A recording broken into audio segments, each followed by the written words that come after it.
Cerita fantasi dalam sebuah novel suatu hari berubah menjadi kenyataan ke dunia manusia.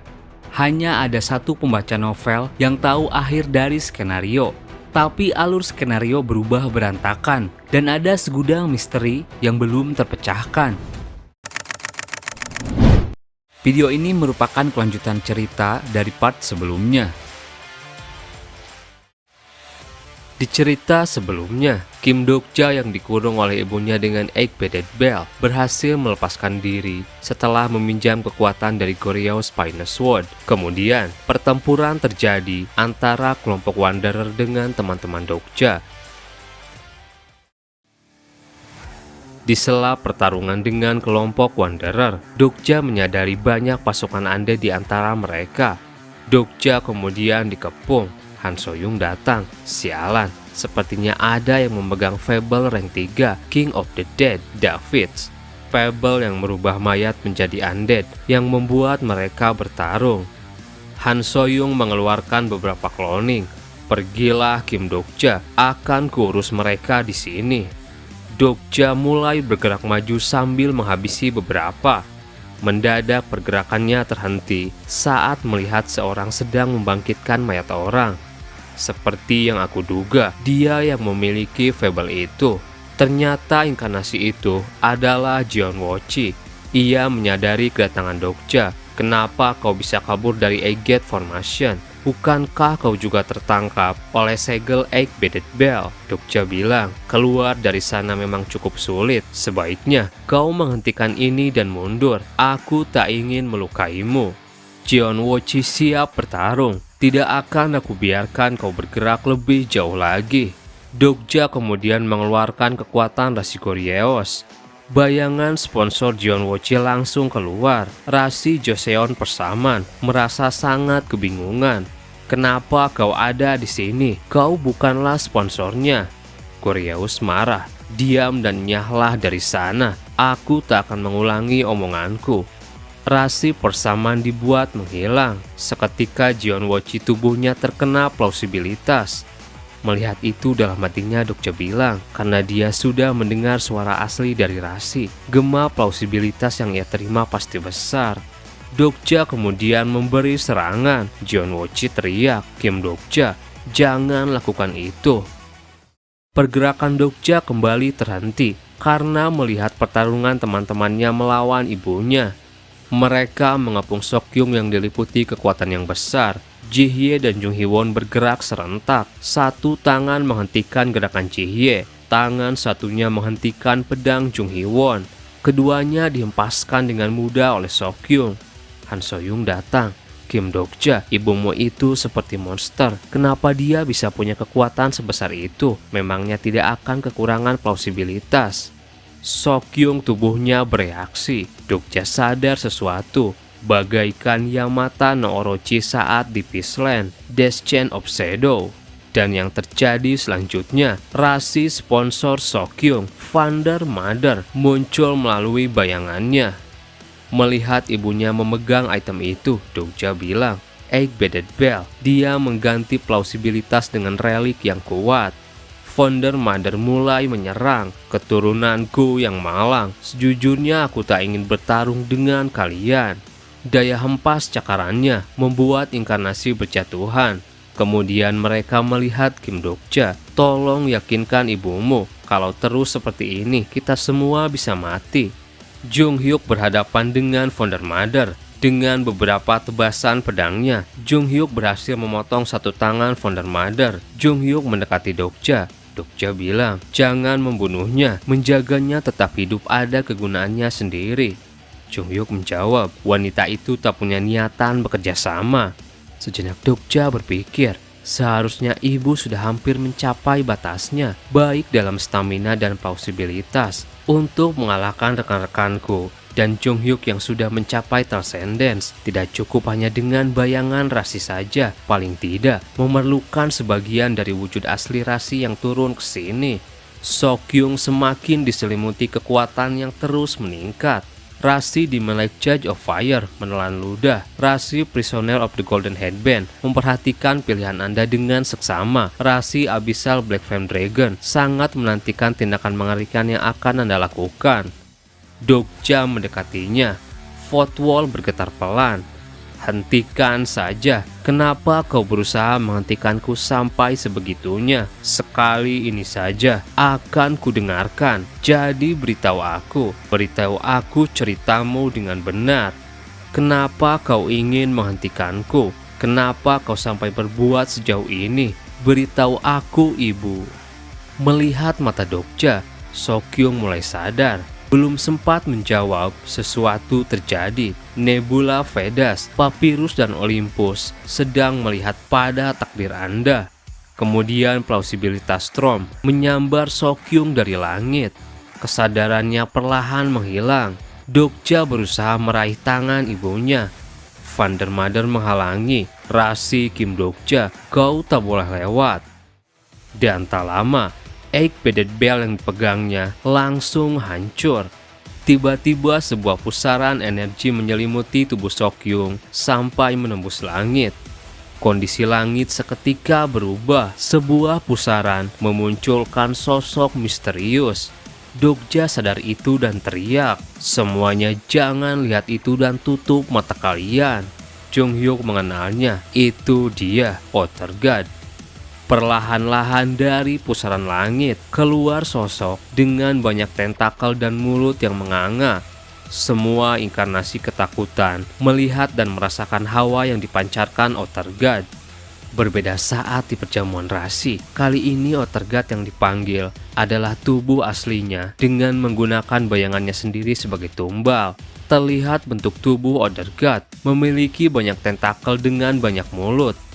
Jung Hyuk bilang, "Sudah terlambat, makhluk itu melampaui apa yang kau dan aku bisa hentikan." Sebagian tubuh Ottergad mulai keluar dari pusaran. Footwall telah diaktifkan dengan kuat.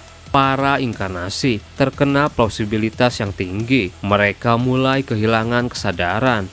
Dokja berusaha tenang. Jangan khawatir, mustahil para rasi akan diam saja dengan turunnya makhluk dengan level seperti ini. Karena Ottergad dan rasi itu saling bermusuhan. Mereka pasti akan turun tangan untuk menyeimbangkan skenario. Sama persis seperti yang terjadi saat di perjamuan rasi. Dan yang terjadi selanjutnya, tidak ada rasi yang datang membantu. Beberapa rasi terkejut dengan turunnya Ottergad ke permukaan. Beberapa rasi mengeluh perihal tirani dari suatu nebula. Rasi Prisoner of the Golden Headband menunjukkan rasa permusuhan pada nebula Papyrus. Rasi Abyssal Black Flame Dragon menunjukkan taringnya pada nebula Vedas. Rasi Demon Lake Judge of Fire marah dengan tindakan kejam nebula Olympus. 3 nebula besar tersebut menghalangi rasi lain yang ingin turun tangan.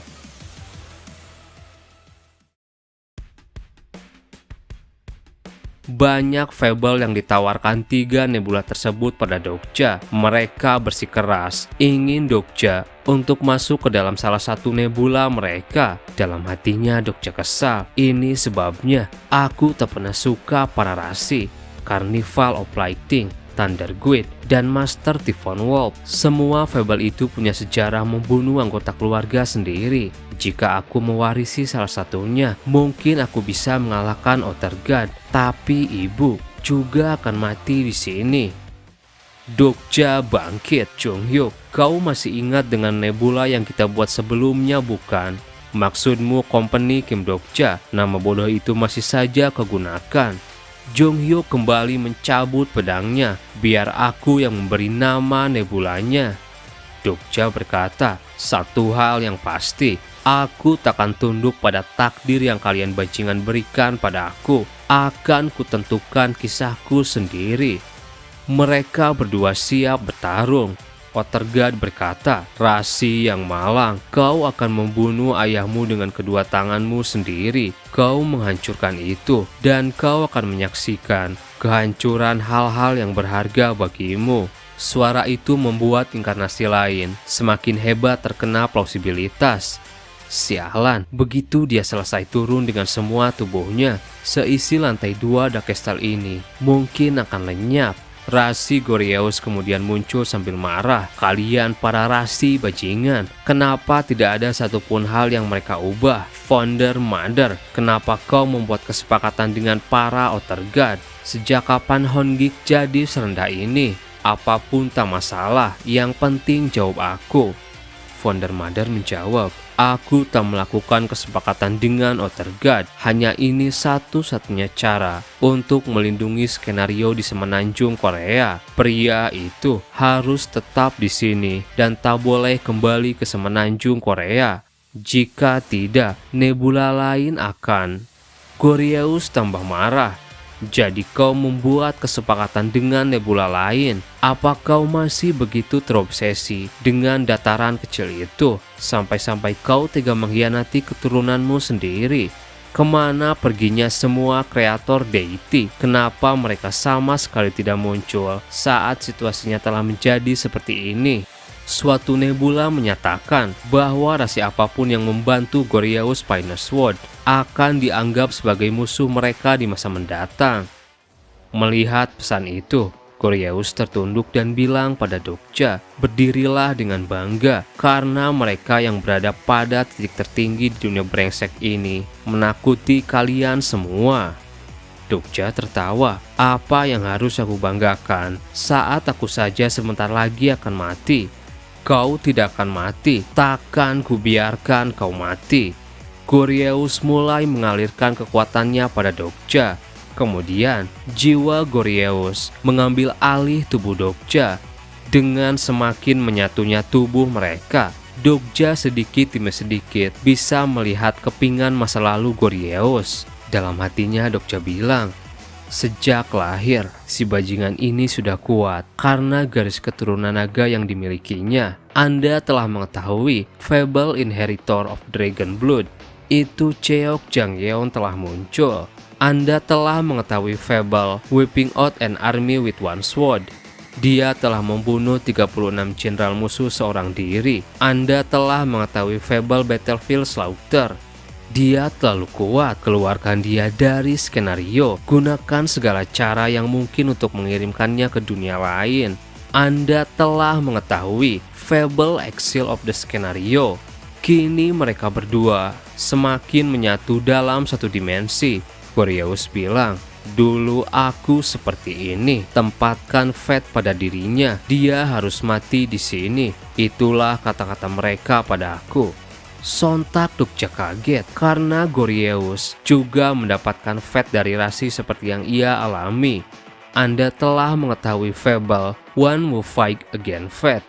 Dokja bilang, tak kusangka kau dikeluarkan dari skenario karena fate yang sama denganku. Fable One Will Fight Against Fate telah dimulai. Goryeus bilang, memang benar, tapi skala fate-nya tidaklah sama dengan yang sedang membebanimu.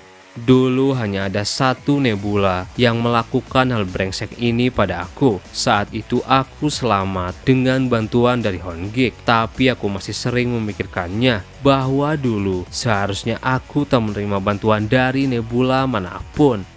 Kemudian setelah itu, Dokja melihat tubuhnya sendiri dari luar.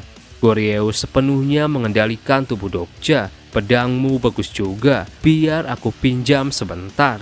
Ia mulai beraksi. Goryeus mengumpulkan energi ke dalam pedangnya. Kemudian ia melompat dan siap menebas. Energi besar itu membuat Dokja heran. Luar biasa. Dengan kekuatan ini, apa kau sungguh bisa membunuh makhluk begitu raksasa itu? Aku Cheok Jungyeon, warrior terhebat di seluruh Semenanjung Korea. Satu teknik berpedangnya dilancarkan, second style. Bertubi-tubi pedangnya menebas tubuh Outer God. Beberapa tentakel Outer God terpotong. Mountain Cleaving Twin Blades. Tak hanya membelah tentakel, teknik pedangnya menghancurkan pegunungan di sekitar. Sebagian tentakel Outer God terputus. Dokja kembali pada tubuhnya. Lagi-lagi ia langsung menerima plausibilitas Strom yang kuat. Goryeus bilang, kau lebih lemah dari yang aku pikirkan. Aku kira kau bisa menahan diri karena kau sudah menjadi seorang rasi. Tangan Dokja yang memegang pedang terbakar. Justru ini karena kau terlalu kuat. Kira-kira berapa lama lagi aku bisa bertarung dengan kondisi tanganku? Koreus menjawab, ini masih belum cukup. Untuk pertama kalinya, aku ingin menggunakan Third Sword atau di atasnya. Tapi dengan kondisimu yang sekarang, aku tak yakin bisa menggunakan teknik ketiga itu. Mustahil juga untuk negosiasi dengan mereka, karena mereka semua dewa. Kalau ini soal menyelamatkan ibumu, maka menyerah saja. Bahkan bayangan Founder Mother pun telah dilahap. Sekarang jiwa ibumu seharusnya sudah berserakan di mana-mana. Dokja menjawab, itu belum mungkin terjadi karena Ottergard bukanlah makhluk yang akan melahap mangsanya dengan cara seperti itu. Sejenak ia teringat isi novel, 12 tentakel raksasa dan tubuhnya ditutupi kabut tebal. Monster itu adalah dewa yang pernah dilawan Junghyuk di putaran 136. Dan kemudian seorang diri Junghyuk menyerang dengan pedangnya. Junghyuk berhasil memutuskan beberapa tentakel. Goryeo melihat itu heran. Dia membuatku teringat masa-masa mudaku. Dengan bakat seperti itu, dia mungkin bisa segera mengejarku. Junghyuk mendekati Dokja. Makhluk sialan itu disebut Devourer of Dream. Aku pernah melawannya di regresi sebelumnya. Sekali dimakan, kau akan menjalani sisa hidupmu di dimensinya dan fabelmu akan dilahap olehnya. Jadi jangan sampai masuk ke dalam mulutnya. Dalam hatinya Dokja bilang, meskipun kuat, tapi Ottergard bukanlah dewa yang ada di level Great Old One, tetapi dia masihlah dewa kosmik. Bahkan rasi bumi tingkat fable sekalipun tak bisa melawannya tanpa menyatukan kekuatan. Teman-temannya kini sudah tak berdaya. Dan kini, tubuh Ottergard semakin utuh keluar dari pusaran. Terlihat satu matanya. Koreus bilang, jika sudah turun sepenuhnya, bahkan kekuatanku takkan cukup untuk mengalahkannya. Kita harus menyerangnya sekarang. Tapi mendadak Dokja tumbang. Ia sudah tak mampu menahan kekuatan dari Koreus.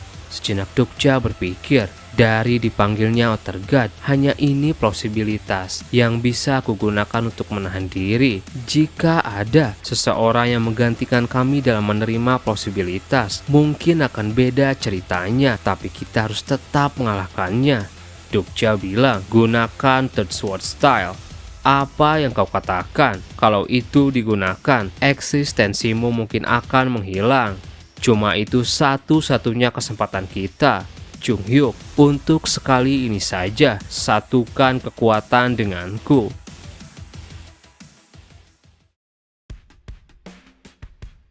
Dokja bangkit. Ia meminum potion untuk sedikit memulihkan tubuhnya. Dan kemudian, cahaya terang muncul dari langit menuju tubuh Dokja. Rasi Maritim Wargard melihat ke arah Anda. Rasi tersebut sedikit menggantikan plausibilitas yang diterima oleh Dokja. Dokja kemudian merasakan sedikit perubahan. Bernafas rasanya lebih mudah. Apa dia memberikan beberapa plausibilitasnya meski ada resiko menjadi musuh Nebula besar? Duke of Royalty and Warframe, banyak yang bicara soal kau yang lebih dekat dengan tingkat fable ketimbang diriku. Rasi Maritim Wargard mengangguk pelan. Para rasi dari semenanjung Korea mulai membantu Dokja. Koreus teriak kegirangan. Apa ada lagi rasi yang cukup berani untuk menghadapi dewa sialan ini? Para rasi dari semenanjung Korea terdiam setelah mendengar kata-kata Goryeo Final Sword. Min Ji-won yang kesakitan membantu. Rasi Noble was Slumber on Fire Brocade telah melihat ke arah Anda. Rasi Opsila menyatukan plausibilitas Anda. Nebula Vedas marah pada Noble was Slumber on Fire Brocade. Rasi was Slumber telah menghabiskan plausibilitas miliknya dengan berlebihan dan jatuh ke dalam tidur yang panjang. Dalam hatinya Dokja bilang, rasi menutup mata, berarti mereka sudah menerima kerusakan yang begitu besar pada eksistensinya. Tak berhenti di sana, rasi Bald General of Justice melihat ke arah Anda sembari mengocehkan tentang dia yang sudah bodoh amat. Rasi One Eye Maritrea melihat ke arah Anda dengan mata setengah terbuka. Rasi King Hamu the Great melihat ke arah Anda sembari mengeluarkan sumpah serapah. Rasi Joseon Persaman melihat ke arah Anda sembari menghela nafas. Kini banyak rasi dari semenanjung Korea yang membantu. Dokja semakin sedikit terkena plausibilitas. Percikannya kini padam, akhirnya berubah menjadi implausibilitas. Nebula Olympus mendeklarasikan maritim warga sebagai musuh mereka. Nebula Papyrus geram pada rasi semenanjung Korea. Melihat situasi ini, sejenak Dokja berpikir, kini para rasi dari semenanjung Korea harus bermusuhan dengan nebula besar karena aku. Jika seperti ini, perang bisa terpicu di semenanjung Korea. Goryeus tertawa, inilah sebabnya aku tak bisa meninggalkan dataran ini. Padahal beberapa orang bodoh yang rela mati saja sudah cukup. Bagus, dengan ini mungkin kita bisa melakukannya. Terima kasih buat teman-teman yang udah nonton video ini sampai habis. Mohon maaf jika ada salah. Admin pamit dan sampai jumpa di video berikutnya.